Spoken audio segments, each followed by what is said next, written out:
warahmatullahi wabarakatuh. Waalaikumsalam warahmatullahi wabarakatuh. Hamdan wa syukran lillah, salatan wa salam ala rasulillah, amma ba'du. Alhamdulillah, syukur pada Allah. Pada hari ini kita bisa melanjutkan perkuliahan kita. Ini merupakan pertemuan kita yang kedua dalam mata kuliah hadis tarbawi. Ya, pada pelajaran yang lalu ya, kita membahas tentang mata kuliah hadis tarbawi ataupun kontrak kuliah, kemudian cakupan mata kuliah hadis tarbawi ini. Kita katakan bahwa hadis tarbawi terdiri dari dua perkataan, ya kan? Hadis dan tarbawi. Hadis menurut bahasa atau etimologi artinya adalah baru, kabar, ya. Kemudian dari segi istilah atau terminologi, hadis adalah kullu ma udifa ila Nabi sallallahu alaihi wasallam min qaulin aw fi'lin aw takririn. Jadi setiap yang disandarkan kepada Nabi, ya baik ucapannya, perkataannya ataupun takrirnya, ya. Takrir ini maksudnya adalah sesuatu perbuatan yang dibuat di hadapan Nabi, kemudian Nabi tidak membantah dan tidak juga melarang atau menyuruhnya. Jadi itu takrir. Nah, itu materi yang kemarin, ya kan, atau minggu lalu. Hari ini kita membahas tentang hadis yang berkaitan tentang pendidikan, ilmu dan amal. Ya. Namun sebelum itu kita absen dulu, ya kan. Baik, Muhammad Aziz Mardiansyah, Ahmad Nur Sidik, baik, Aidil Fitri, Habibur Rahman, Eka Putri, Ya Pak, hadir. Rini Trinasya, Hadir Pak. benar ya namanya, Suad Naimah, Hadir Pak. Eka Pratiwi, Hadir Pak. Zahara Maulidia, Hadir Pak. Sylvia Ramadhani, Hadir Pak. Miftahul Husna, Hadir Pak. Sri Indah Octaviani. Hadir Pak. Ada yang belum panggil? Siapa namanya? Panca, Pak. Muhammad Panca. Hari ini atau tema kita hari ini, materi kita hari ini adalah tentang pendidikan, ilmu dan amal. Dalam Islam konsep pendidikan itu konsep yang berterusan, ya. Istilahnya sebelum orang menemukan konsep pendidikan long life study, istilahnya dalam Islam sebenarnya sudah ada, ya. Itu berdasarkan hadis Rasul, ya kan, bahwa utlubil ilma, Nabi utlubil ilma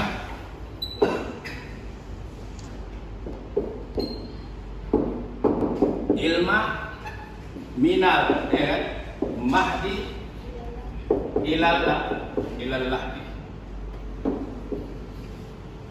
Tuntutlah ilmu, ya, minal mahdi, dari mahdi itu kalau dalam bahasa Arab mahada yumahid. Mahid artinya yang diayun, yang dibuat, ya, mahad mempersiapkan, yang persiapkan, ya kan. Ilallah, lahad itu artinya yang lahad. Nah, ini menunjukkan bahwa menuntut ilmu itu sebenarnya dalam Islam berterusan, ya, sampai kita berpisah dengan jasad. Mahasiswa sekalian, kenapa pendidikan itu ataupun hadis-hadis itu istilahnya penting kita gali dan kita cari, ya, sebagai dasar untuk kita melanjutkan ataupun istilahnya sebagai dasar pendidikan kita. Karena kita tahu bahwa hadis-hadis ini sumbernya adalah Rasul. Rasul itu wama yang diku anil hawa in huwa illa wahyu yuha, bahwa apa yang diucapkan Rasul, apa yang dikatakannya, apa yang disampaikannya, ya, itu semuanya istilahnya apa namanya, jadi ucapannya itu wama yang diku anil, bukan dari hawa nafsunya, ya.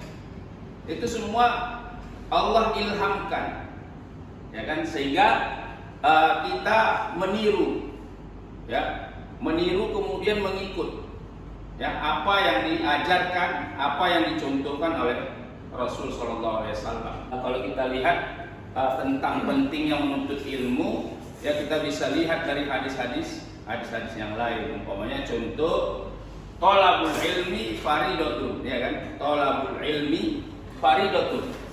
Ya, thalabul ilmi faridatun ala kulli muslimin. Artinya muslim itu mencakup laki-laki maupun perempuan. Jadi tidak mesti disebutkan muslimat, ya kan? Nah, jadi inilah yang mau kita dalami, ya, tentang pentingnya istilahnya pendidikan dalam Islam, dalam kehidupan kita. Kita tahu bahwa kalau tidak ada pendidikan, kita tidak akan bisa maju, ya. Tidak ada negara dalam dunia ini yang maju, yang bisa maju, ya, tanpa pendidikan. Pendidikan yang mengubah nasib, ya kan? Hadisnya yang lain, man arada dunya fa alaihi bil ilmi, wa man arada al akhirah fa alaihi bil ilmi, wa man arada kilahuma fa alaihi bil ilmi, ya kan? Siapa yang mau dunia, siapa yang mau sukses di dunia, maka dia harus punya ilmu, ya kan? Siapa yang mau akhirat harus punya ilmu. Siapa yang mau keduanya, artinya sukses dunia, sukses di akhirat, harus ada ilmu. Jadi ini yang menguatkan kita bahwa kita harus cari, ya, di sumber-sumber kita, ya, tentang konsep bagaimana pendidikan yang baik, bagaimana pendidikan yang bisa menghasilkan, ya kan, manusia-manusia, generasi-generasi yang baik, ya. Baik, sampai sini kira-kira dapat dipahami materinya. Ada yang ingin bertanya? Ada yang ingin bertanya? Ada? Iya, silakan. Izin bertanya, Pak, terkait tentang hadis pentingnya pendidikan ilmu dan amal. Saya teringat tentang hadis idza mata bani Adam, apabila mati anak cucu Adam, qatu amalu terputus amalnya. Salah satunya itu illa bisalatin, kecuali 3 amal, itu salah satunya ilmu yang bermanfaat. Nah, apa korelasinya ataupun hubungannya antara pendidikan serta dengan nanti kita ketika akan ditanya dan amal itu akan mengalir kepada orang yang sudah berpendidikan. Jadi ketika kita harus menuntut ilmu, apakah ilmu itu akan semuanya dipertanyakan atau hanya ilmu tertentu yang akan mengalir pahalanya ke orang sudah meninggal? Baik, bagus ya pertanyaannya, ya. Artinya bagaimana kita mengkorelasikan atau kaitannya, ya, antara hadis Nabi, yang hadis ini populer, ya. Istilahnya kalau di tempat-tempat istilahnya kemalangan, ya, takziah, kita selalu ketika ada nasihat, ya, ada tausiah tentang kematian, selalu hadis ini yang disampaikan, ya kan? Idza mata ibnu Adam inqata'a amaluhu illa min salasin, ya kan? Sadaqatin jariyatin, ya kan? Kemudian ilmin yuntafa'u bihi wa waladin sholihin yad'u lahu. Jadi kalau kita lihat hadis ini redaksinya, ya, redaksinya itu ketika Rasul mengatakan seolah-olah ilmu ini, ya kan, ilmu, amal, ya kan, itu berkaitan dan itu bisa memanjangkan amal kita. Maksudnya memanjangkan, artinya walaupun kita sudah meninggal, kebaikan-kebaikan, pahala-pahala, ganjaran itu mengalir terus, ya. Ada 3 hal, karena semua orang kalau sudah meninggal dia stop, ya. Tidak ada lagi penambahan amal, tidak ada lagi istilahnya masukan-masukan amal, tidak ada lagi yang istilahnya transfer amal kita, ya, kecuali 3 hal. Ketiga hal ini artinya berdasarkan redaksi hadis itu bahwa akan mengalir terus pahala-pahala itu, akan mengalir terus ganjaran. Apa dia? Sedekah jariah, sedekah jariah yang kita sedekahkan, ya, ketika kita masih hidup, ya. Nah, jadi sedekah jariah ini kan banyak jenisnya. Tidak mesti bangun masjid, tidak mesti bangun sekolah. Dari hal-hal kecil bisa kita membantu orang, ya kan, dalam pendidikan. Boleh ngasih dia pulpen, selama pulpen dipakai maka kita akan dapat. Kita kasih dia buku, selagi buku itu dipakainya maka pahala itu akan mengalir terus. Ini kalau sadaqatin jariyah. Kemudian ilmu yuntafa'u bihi, ilmu yang diajarkannya. Karena kita ajarkan dia, maka pahala itu akan ngalir terus sama kita selagi dia istilahnya mengamalkan ilmu itu, kemudian mengajarkan kepada orang-orang yang dia ajarkan. Ya, jadi setiap orang itu sebenarnya punya potensi untuk merebut 3 hal ini. Ya, sedekah jariyah. Ya, kadang kita tanpa kita sadari kita istilahnya bersedekah, membantu kawan, ya kan, bantu kawan. Kemudian itu sedekah itu banyak. Kalau dalam konsep Islam sedekah banyak, ya kan. Umpamanya apa? Umpamanya kullu khutwatin yaqtuha ila shalah sadaqatin, ya kan. Setiap langkah kita ke masjid umpamanya itu sedekah, ya kan. Kemudian ucapan yang baik sedekah. Artinya ini semua potensi-potensi kita sedekah.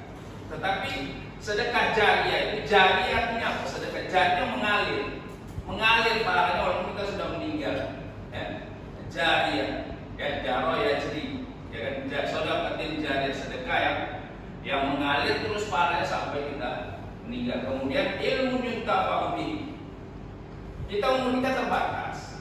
Kadang Allah kasih 20, 30, 40, ya kan, ada yang muda meninggal, yang tua meninggal. Ya, jadi kita harus cerdas. Dari mana kecerdasan itu? Ya dari belajar, ya, mengikuti pendidikan, ya, supaya kita tahu mana amal-amal yang kecil dibuat tapi pahalanya mengalir terus. Ya, harus ada kontribusi kita. Ya, kita ajarkan orang, kita nggak mesti ilmu agama saja. Kita ajarkan orang menjahit, kita ajarkan orang komputer, kita ajarkan orang berenang, kita ajarkan orang memanah. Itu semua ilmu yuntafa'u bihi. Dan dia akan mengalir terus pada orang yang mengajarnya. Ya, kita ajarkan anak kita, ya kita dapat pahala. Kemudian anak kita mengajarkan nanti kepada anaknya, cucunya, atau kawan-kawannya, atau rekan-rekannya, mengalir terus. Kemudian waladin sholihin, anak yang soleh. Kenapa? Karena anak soleh ini dibentuk melalui 3 hal. Ya. Sedekah jariyah kita apa? Kita sekolahkan dia, kita beli bajunya, ya kan? Kita kasih dia makan, itu sedekah jariyah untuk dia. Ya kan? Dari siapa? Dari ayahnya, dari emaknya. Ya kan? Kemudian ilmu yuntafa'u bihi. Kita tidak bisa ajarkan langsung, tapi kita bisa sekolahkan dia. Kita bayar uang kuliahnya, kita bayar transportnya. Ya kan? Berarti kan nanti dia ngalir terus deh. Ya kan? Kenapa? Karena dia masuk dari kategori sedekah jariyah yang disumbangkan oleh orang tua. Jadi tidak mesti kepada orang lain. Istilahnya kepada anak kan, kalau dalam konsep Islam kan lebih aula, istilahnya kepada keluarga terdekat. Ya kan? Baru yang tadi waladin sholih tadi dari 3, istilahnya akan mengalir terus. Kita berkontribusi dari segi keilmuannya, kemudian dari segi amal jariyah. Ya jelas ya, paham ya? Nah, jadi ada kaitan. Maka kita istilahnya ada pepatah yang mengatakan al ilmu bila amalin kasajaratin bila samaratin, ya kan? Ilmu yang tidak ada pengamalannya, berarti ilmunya hanya teori-teori saja, ya kan? Ini ada hadis ini, kita harus berdekat, tapi kita tidak sedekah. Ini ada hadis yang memerintahkan kita untuk sholat jemaah, kita tak sholat jemaah. Ayat istilahnya kita dari segi keilmuan kita ada pengetahuan, tapi dari segi penerapan aplikasi pengamalan tak ada, ya kan? Nah, itu masuk kategori nanti, kategori apa? Yang ancaman Allah, ya kan? Kabura maqtan indallahi an taqulu ma la taf'alun, ya kan? Nah, jadi dia kaitannya sebenarnya berasa besar sekali, ya kan? Antara ilmu, ya kan, dan amal. Tetapi kalau kita beramal tanpa ilmu tak bisa juga, ya kan?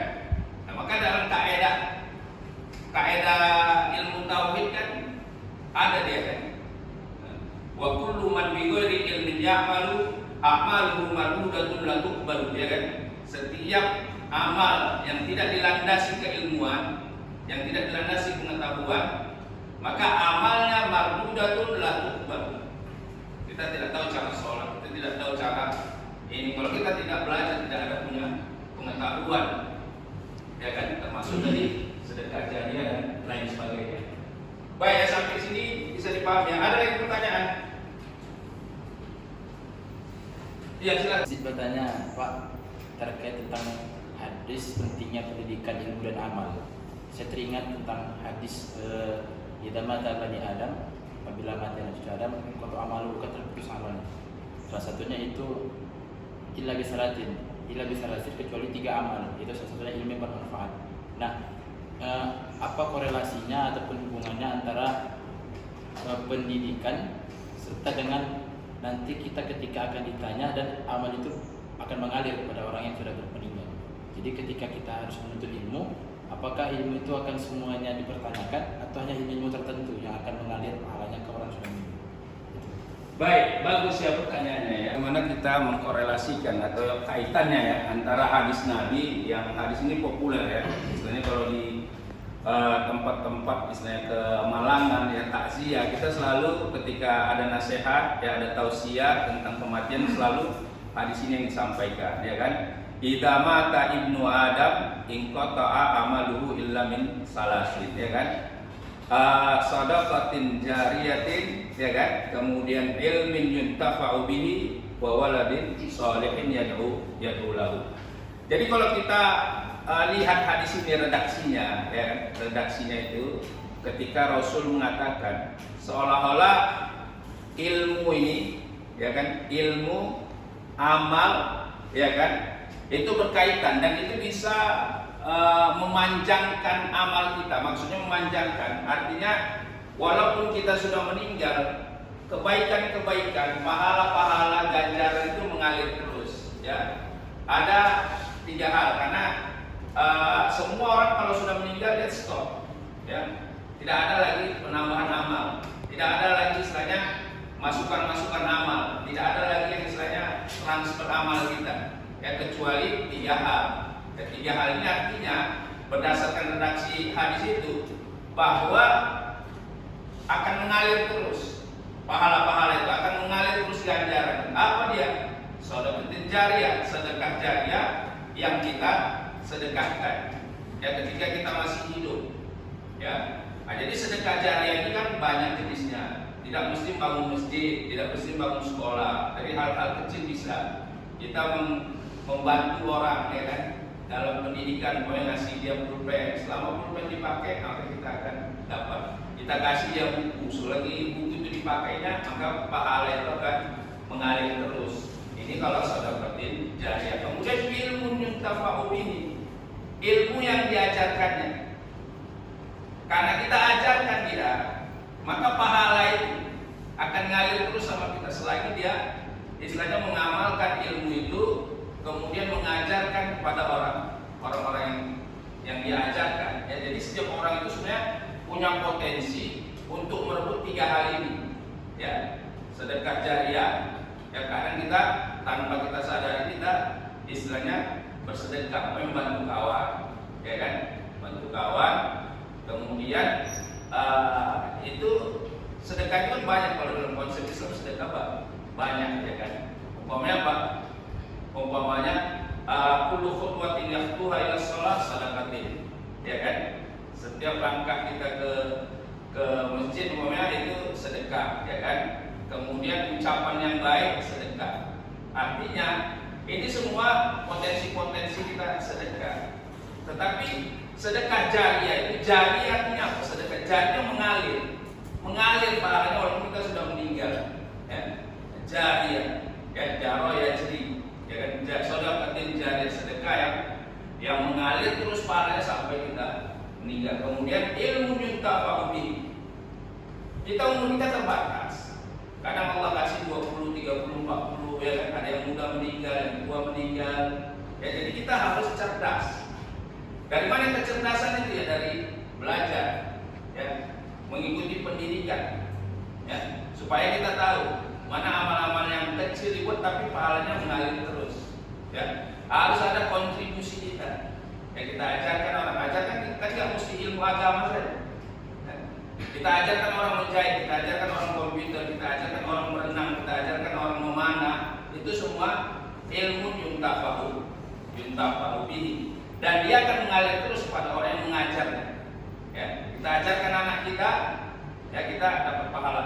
Kemudian anak kita mengajarkan nanti kepada anaknya, cucunya, atau kawan-kawannya, atau rekan-rekannya, mengalir terus. Kemudian waladin sholehin, anak yang soleh. Kenapa? Karena anak soleh ini dibentuk melalui 3 hal. Ya. Sedekah jariah yang kita apa? Kita sekolahkan dia, kita beli bajunya, ya kan? Kita kasih dia makan, itu sedekah jariah untuk dia, ya kan? Dari siapa? Dari ayahnya, dari emaknya, ya kan? Kemudian ilmu yuntafa'u bihi, kita tidak bisa ajarkan langsung, tapi kita bisa sekolahkan dia, kita bayar uang kuliahnya, kita bayar transportnya, ya kan? Berarti kan nanti dia ngalir terus deh, ya kan? Kenapa? Karena dia masuk dari kategori sedekah jariah yang disumbangkan oleh orang tua, jadi tidak mesti kepada orang lain. Istilahnya kepada anak kan, kalau dalam konsep Islam kan lebih aula, istilahnya kepada keluarga terdekat, ya kan?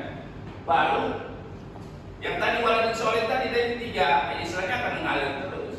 Kita berkontribusi dari segi keilmuannya, kemudian dari segi amal jariahnya. Ya jelas ya, paham ya? Nah, jadi ada kaitan. Maka kita istilahnya ada pepatah yang mengatakan al ilmu bila amalin kasyajaratin bila samaratin, ya kan? Ilmu yang tidak ada pengamalannya, berarti ilmunya hanya teori-teori saja, ya kan? Ini ada hadis lagi, kita harus berdekat, tapi kita tidak sedekah. Ini ada hadis yang memberitakan kita untuk sholat jemaah, kita tak sholat jemaah. Ayat istilahnya kita dari segi keilmuan kita ada pengetahuan, tapi dari segi penerapan aplikasi pengamalan tak ada, ya kan? Nah, itu masuk kategori nanti, kategori apa? Yang ancaman Allah, ya kan? Kabura maktan indallahi an taqulu ma la taf'alun, ya kan? Nah, jadi dia kaitannya sebenarnya besar sekali, ya kan? Antara ilmu, ya kan, dan amal. Tetapi kalau kita beramal tanpa ilmu tak bisa juga, ya kan? Nah, maka dalam kaidah ilmu tauhid kan ada dia kan. Wa kullu man bi ghairi ilmin ya'malu a'maluhu mardudatun la tuqbalu, ya kan? Setiap amal yang tidak dilandasi keilmuan, yang tidak dilandasi pengetahuan, maka amalnya mardudatun la tuqbalu. Kita tidak tahu cara sholat, kita tidak tahu cara ini. Kalau kita tidak belajar, tidak ada punya pengetahuan, ya kan? Termasuk dari sedekah jariah dan lain sebagainya. Baik, ya, sampai sini bisa dipahami. Ada lagi pertanyaan? Iya, silakan. Pertanyaan yang dijawab Bapak tentang pertanyaan Bang Aziz tadi, bagaimana dengan ilmu-ilmu yang kebanyakan digunakan untuk melemahkan agama itu sendiri, Pak? Seperti ilmu sains dan teknologi. Banyak ilmuwan-ilmuwan yang memanfaatkan ilmu-ilmu tersebut untuk melemahkan agama. Apakah itu termasuk bisa untuk amal juga atau jauh dari itu? Apakah itu malah menjerumuskan kita ke yang lebih buruk gitu? Umat Islam itu pernah jaya dalam bidang sains, teknologi, ya kan? Kenapa sekarang istilahnya mundur? Nah, kita kalau menurut para pakar pendidikan, itu penyebabnya istilahnya setelah terjadinya dikotomi, ya kan? Kalau di Indonesia konteksnya istilah penjajahan masuk, katanya orang Islam itu udah urusi masjid saja, ya kan? Yang ini kami yang urusi, ya kan? Nah, maka disinilah mula asalnya kita istilahnya mundur. Asal konsepsi kita terhadap ilmu itu, kita menganggap ilmu itu hanya ilmu yang berkaitan dengan agama, ya kan? Sebenarnya tidak, ya kan? Nah, yang menemukan matematika siapa? Istilahnya nomor 0 itu kan, istilahnya Al-Khwarizmi, ya kan? Pakar-pakar itu yang menemukan istilahnya awal mula kapal terbang juga ilmuwan Islam, kedokteran juga ilmuwan Islam. Artinya apa? Tidak benar itu, cuman kita memang pada saat sekarang ini dalam titik kemunduran dalam apa? Karena kita istilahnya tidak mau lagi bekerja keras, tidak mau lagi bersusah payah, tidak mau lagi fokus, ya kan? Karena kita istilahnya generasi kita, ya artinya bukan hanya di kita saja, semua generasi Islam semua sekarang istilahnya lebih kurang sama, artinya berada di tempat yang sama. Jadi istilahnya tidak benar, artinya kalau kita bicara ilmu secara subjektif, berarti ilmu itu sebenarnya yang bisa mengantarkan kita kepada kebaikan dunia dan akhirat, kemudahan dunia dan akhirat, ya kan? Itulah istilahnya kita, kenapa kita tidak boleh istilahnya jauh-jauh daripada sains teknologi. Kalau kita jauh, yang mengisi konten-konten teknologi siapa? Kalau kita tidak orang-orang Islam, ya kan? Orang-orang yang istilahnya punya semangat untuk istilahnya membentengi akidah, tidak melemahkan, menguatkan, ya kan? Ya harus memahaminya dengan benar kita. Jangan lagi kita salah. Harus semangat juang kita tinggi, ya kan? Apapun bidang yang kita ceburi, apapun yang kita tekuni, maka itulah istilahnya yang kita lakukan yang terbaik. Jangan kita saling merendah, oh itu anak IPA itu, ya kan? Nah sekarang kan sudah mulai diluruskan, ya. Sekarang kan mulai nggak ada jurusan, ya. Karena istilahnya ketika orang ini jurusan IPA, jadi persepsi orang jurusan IPA dianggap pintar, hebat, ya kan? Persepsi orang terhadap jurusan IPS, ya kan? Ini kan selalu ada tanpa kita sadari, istilahnya tertanam di bawah sadar kita bahwa anak IPS itu istilahnya ini anak agama itu, ini anak IPA itu begini, ya kan? Nah sekarang sebenarnya menuntut ilmu itu kan apa saja yang istilahnya yang penting kita bisa berkontribusi, yang penting kita bisa istilahnya memperbaiki, ya kan?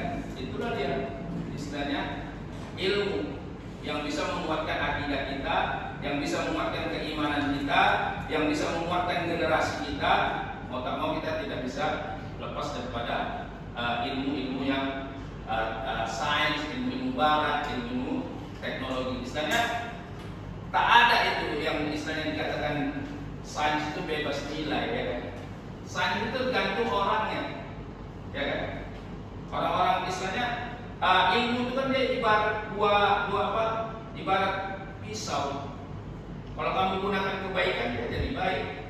Kalau kamu gunakan keburukan untuk keburukan dia jadi buruk. Sama dengan teknologi, ya kan? Pokoknya ada orang bertanya, boleh nggak kok bawa handphone ke kamar mandi? Alasannya kenapa? Karena dia sudah ada Qurannya, ya kan? Ya kalau itu cara berpikir kita, repot lah kita, kan? Di kepala kita pun ada Quran ini, berarti nggak bisa masuk kita ke kamar mandi, kan nggak juga begitu, ya kan? Nah, jadi dia istilahnya harus kita pahami dengan baik.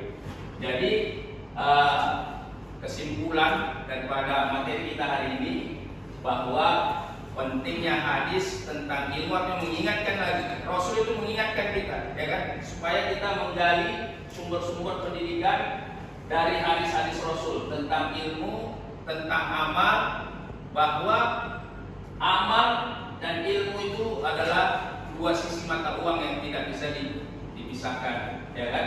Tidak bisa kita hanya beramal tanpa ilmu, atau punya ilmu tapi tidak diamalkan. Jadi dia sejalan, seiring, yang tidak bisa kita pisahkan. Nah, jadi mudah-mudahan materi ini dia bisa kita kenal dengan baik, kita amalkan, kemudian kita istilahnya bisa kita resapi dan kita amalkan, ya. Baik, ada lagi pertanyaan?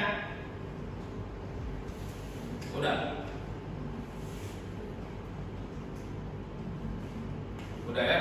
Nah, baik. Saya rasa sampai di sini pertemuan kita, ya. Insyaallah semangat terus belajar, ya. Kesempatan kita untuk terus semangat untuk proses menuju, ya, pada cita-cita kita.